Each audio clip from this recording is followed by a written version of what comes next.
จะอยู่ไสเกิดอยู่ภาคใดเหนือใต้ก็เป็นคนลาว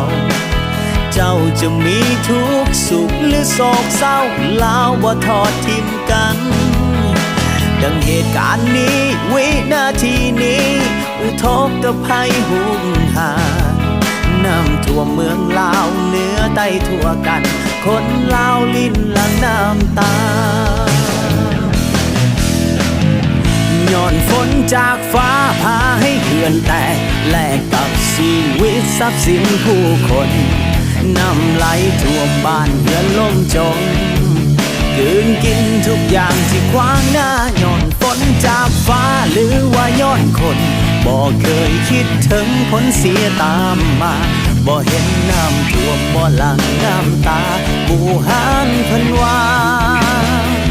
ควรคิดสังดูจากบ่โทษภัยหูอยู่แก่ใจสาเหตุที่น้ำท่วมลาวให้สำนึกเอาเป็นบทเรียนเฮาสร้างยังให้พอเหมาะพอควรเพราะแต่งเพลงนี้เป็นแห่งใจที่ดีให้ผู้ที่ถือภัยน้ำท่วมขอบใจศรัทธาและปัจจัยล้อมรวมส่งไปเยียวยาและบรรเทา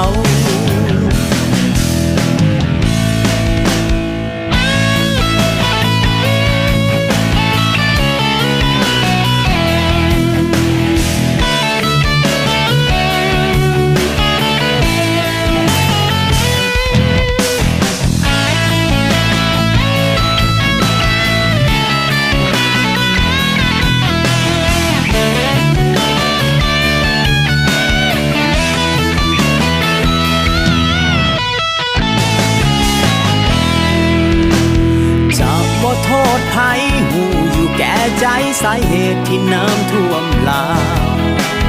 ให้สำนึกเอาเป็นบทเรียนเฮาสร้างยังให้พอเหมาะพอควร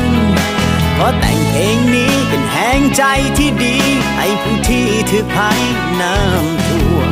ขอไว้อาลัยแด่ดวงวิญญาณทุกดวงจงไปสู่ภพภูมิที่ดีงาม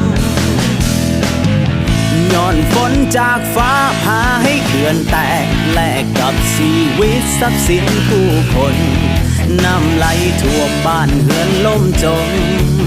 กืนกินทุกอย่างที่ขวางหน้าย้อนฝนจากฟ้าหรือว่าย้อนคนบ่เคยคิดถึงผลเสียตามมาบ่เห็นน้ำท่วมบ่หลั่งน้ำตาบูหานเพิ่นว่าย้อนฝนจากฟ้าพาให้เขื่อนแตกแลกกับชีวิตทรัพย์สินผู้คนน้ำไหลท่วมบ้านเรือนล่มจมกืนกินทุกอย่างที่ขวางหน้าย้อนฝนจากฟ้าหรือว่าย้อนคน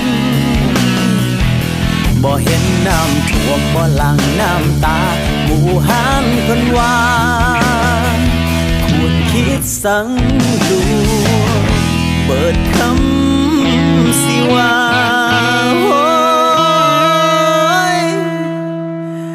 มีแต่ภัยน้